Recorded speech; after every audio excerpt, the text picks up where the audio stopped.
Hello ladies and gentlemen, Gabester here. This is the Heroic Healer Guide for the Fallen Protectors, the second boss in Siege of Orgrimmar. And you can click on the annotations on the bottom there to check out the full raid guide or anything else related to this boss. So let's do this.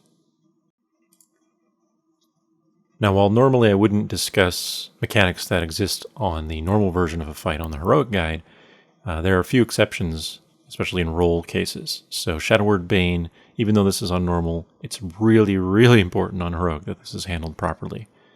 Just like in the normal version, it is applied to 2 random raid members pretty frequently, and if it's allowed to tick, and the first 3-second tick, it will jump to a new raid member. So it can be up to 6 targets from a single cast. Because of the damage boost from all the abilities on Heroic, it's really important that your healer team handles this properly. So the best thing you can do, in my opinion, is to come up with a system for 2 of your healers, even if you're using 3 in total, that they will always dispel the proper player as soon as it's active, and not try to overlap or dispel the same target. So the way that our Holy Paladin and myself handle this, and we do all dispels pretty much this way, is that I will start at the top of the group list. So essentially if you ordered the entire raid 1 through 10, whatever that order happens to be, then I would start it at number 1 and go down the list until I find the first dispel target. Meanwhile, he would go the opposite. He would start at number 10 and go backwards. This way, when there's 2 targets to dispel, which is pretty much the norm, we're never overlapping our dispels and trying to dispel the same player. So this will speed things up greatly. The other major thing is just make sure you have an indicator that makes it very clear when Shadow Word Bane is active. So I use a module for grid called Grid Status Emphasize. By adding that ability to it, the frame will blink, and it's very clear when players have that cast on them. Another important thing to pay attention to is the Desperate Measure phase for Rook, which you see occurring right there in the video. Now, the heroic versions of these embodied spawns all share a health pool. So, generally speaking, it's going to be more dangerous during this phase because you cannot just burn one of these down. You have to kill them all simultaneously. Now, the Gloom itself, it uses its normal abilities, but it does this nuke, which does over 300,000 damage to anyone it targets and players within 4 yards. So, as a healer even, interrupting this cast is really important. It will help your overall damage spikes a lot. If this is not interrupted properly by the raid, things can get out of hand very quickly. The Inferno Strike from the Sorrow cannot be mitigated, so it should just be stacked up. Your entire raid should be stacked in the center, but when this ticks, expect pretty high damage. It's 1.6 million split among targets. So depending how many players you can have stacked, you have to be careful of that. And then finally, throughout the fight, but especially during that Rook Desperate Measure phase, when there's a lot of other damage, you have to watch for Shah Seer from Sun Tenderheart. This ability ramps up in damage, so every tick is increased by 50%. So the last few ticks are going to be about 200,000 damage. However, this is an interruptible ability. So again, to help mitigate the damage, even as a healer, you can interrupt this cast halfway through the cast and reduce the damage of the channel by 60-65%. So that can help quite a bit. But most importantly, if you get Shah Seer on you, move away from other raid members while it's active.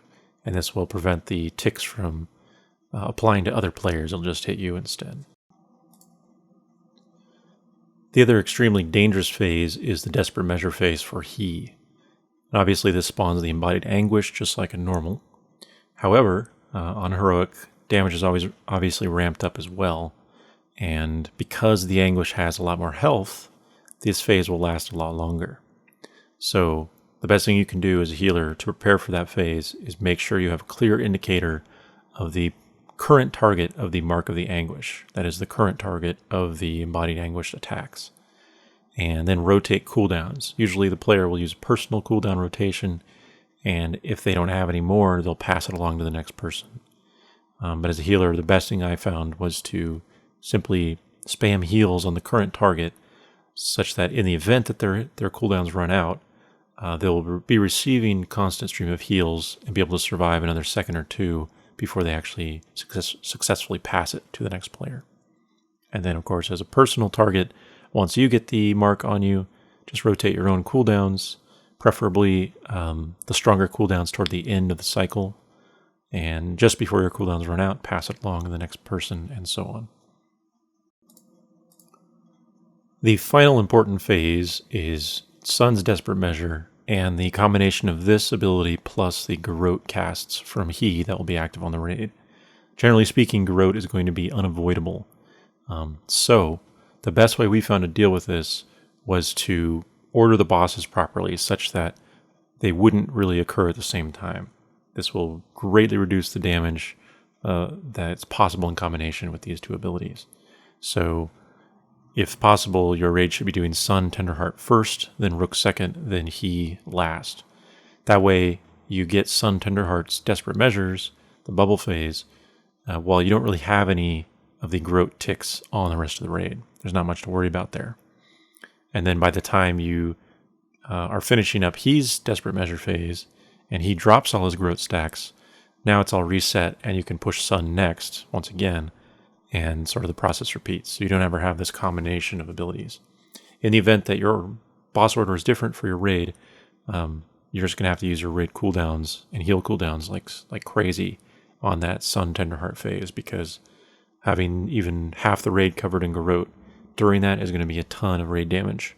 So use cooldowns whenever you can, and make sure players are in the bubble if at all possible. So that really covers it. There's just kind of the overall mechanics as a normal raid member that you have to avoid as a healer, all the same.